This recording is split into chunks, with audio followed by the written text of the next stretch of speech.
Magic the Gathering has many iconic creature types. There are elves, goblins, zombies, and merfolk, just to name a few. But I wondered, what is the most common creature type for each color?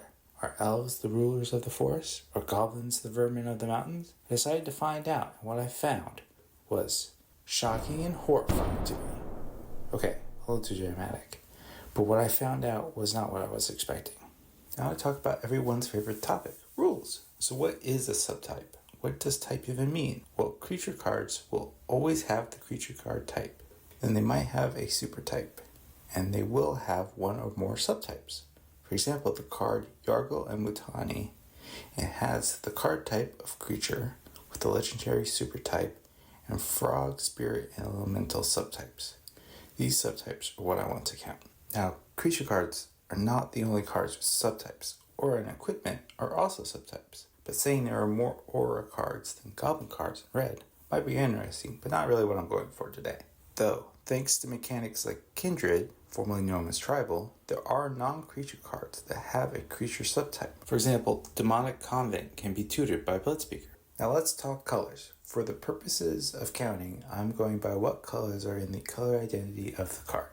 So Kenrith the Returned King doesn't just count as a 5-color card, it counts towards each individual color as well. Also, I'm limiting my search to only Commander legal cards, so no crazy unset types. Well, mostly no strange ones, but at least they are not going to be the most printed creature types. So I should get out my abacus and start counting every card ever printed, right? Well, there's one last problem. Turns out there are 2 groupings of subtypes, class and race. For example, Loot here is a beast noble.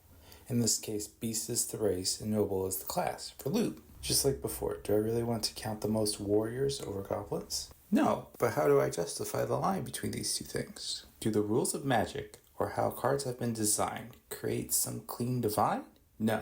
The thing is, nothing stops a card from having the same benefit when it comes to warriors or beasts. For example, there are lord cards that benefit warriors. More about lords later. So it actually just all comes down to flavor. Maybe in a different video I will do the most common job in Magic.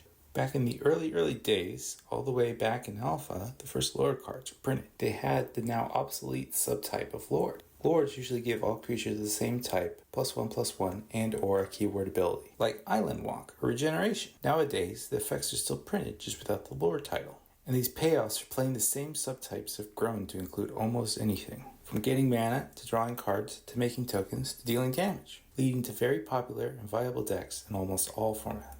Okay, let me just start counting here. That's an elf, that's a goblin, oh, that's an egg. Well, this might take some time. Many cards later. Let's start with why some very iconic types just have no chance at being number 1. Spirits and elementals are both iconic types with a lot of cards in them. They are not on top because they are split into many color identities. When you think of an elemental, are you picturing a red card or a green card? Or more likely, a red-green card? Spirits are a really interesting case. They are the second most printed creature subtype in all of Magic, but their color identity is actually split between all 5 colors, so they aren't at the top of any of the lists. Other iconic types like dragons and demons just don't get printed enough to climb up these lists, which makes sense. They are usually high mana game warping cards, so they are much rarer than other subtypes, while others like fairies and core are too plain specific to be that common throughout Magic's history. So say you're getting ready to make a super synergistic elf ball deck and crack open a search for all the elves. Just how many green elves are you going to see? 534 cards, which is the second largest for green. That's surprising. Well, maybe another iconic type is on top of their color. What about goblins in red? 424 cards, which is also second. Well, that's surprising. Neither are on top. What about blank? Zombies are literally known for being a horde, right? 505, which is again, second place. Okay, maybe merfolk for blue. They have 262. Again, second. I'm noticing a theme here. Then we get to white. Oh, that has to be humans, right? 1,506, which is number 1. Finally. And completely dwarfing angels at number 2 with only 240. Oh wow, that's a lot, and it does make sense. White has always been known for the white weenie style. While not exclusively a human strategy, it is full of them, along with White's lore being law and civilization, which fits humans pretty well. Okay, so humans are on top for White, but there's no way they are actually the most common type for all colors, right? I mean, surely something else has to... Oh, no, it's just humans, for all 5 colors.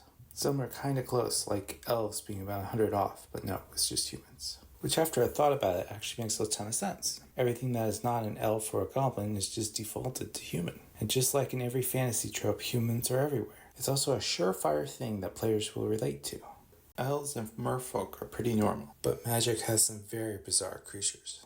Okay, now what about cards with at least 2 colors, or 5 colors? Are humans just on top of those lists as well? Yep, they are. There are 838 humans with at least 2 colors, while elves come in second with only 160. For 5 colors, humans have 16 cards, while dragons actually come in second with 11. That leaves only one place where the machines reign superior, and that is colorless, with constructs coming up on top with 162 and golems in second with 118.